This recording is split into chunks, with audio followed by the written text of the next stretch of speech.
Picture this. You're hiking across a remote Indonesian island when the grass ahead moves. A huge lizard, more than 2 meters long, raises its head and looks directly at you. Then it turns and calmly walks away. Nothing happened. That is the normal outcome.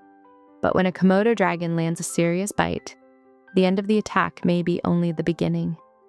Komodo dragons live on only a handful of Indonesian islands. The largest living lizards, with big males approaching 3 meters, they hunt or scavenge almost anything made of meat, from deer and wild boar to water buffalo. They are not built for long chases. Their strength is ambush. A dragon waits beside a game trail or water source until an animal comes within range, then surges forward, bites, and pulls backward with its powerful neck. Small prey may die immediately. Larger animals sometimes escape. For decades, the explanation seemed settled. The dragon's mouth was a weapon in itself, a soup of bacteria cultured in rotting meat, so foul that anything escaping the jaws was already finished. Bitten today, dead in a week. The dragon only had to wait. It was a good story. It was in textbooks. It was in documentaries. It was wrong. Start with the jaws. For an animal this size, the bite is surprisingly weak. A crocodile of similar length bites with several times the force. The dragon cannot crush. It cannot hold on and grind an animal down. So how does it open a buffalo? Look at the teeth. Curved backward, flattened side to side, serrated along the edge like a row of small blades. It doesn't clamp and squeeze. It sets those edges into flesh and pulls its head back, driving the serrations through skin and muscle the way a saw cuts wood. The power comes from the neck, not the jaw.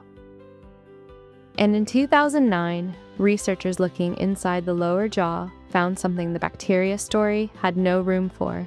Venom glands, well developed, and clearly not vestigial.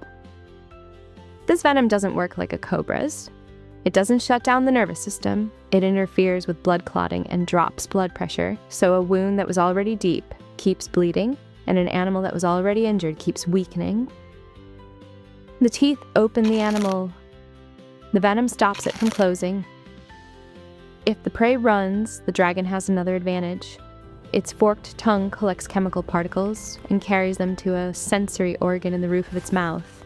To us, the landscape looks empty. To the dragon, it carries traces of blood, carrion, and animals that passed only moments ago. Not every hunt ends the same way. Some prey survive, and another dragon may reach the carcass first. The image of one dragon stalking one victim for days is too simple. But a serious bite can create an advantage that continues after the jaw's release. At the carcass, the dragon grips, pulls, and swallows. It will also eat smaller Komodo dragons, which is why juveniles spend much of their early lives in trees, feeding on insects, geckos, and small birds, while avoiding cannibalistic adults below. The largest lizard on Earth begins life hiding from its own species. For all its power, the Komodo dragon remains vulnerable. Its tiny natural range leaves it exposed to habitat loss, climate change, and rising sea levels. The IUCN lists it as endangered.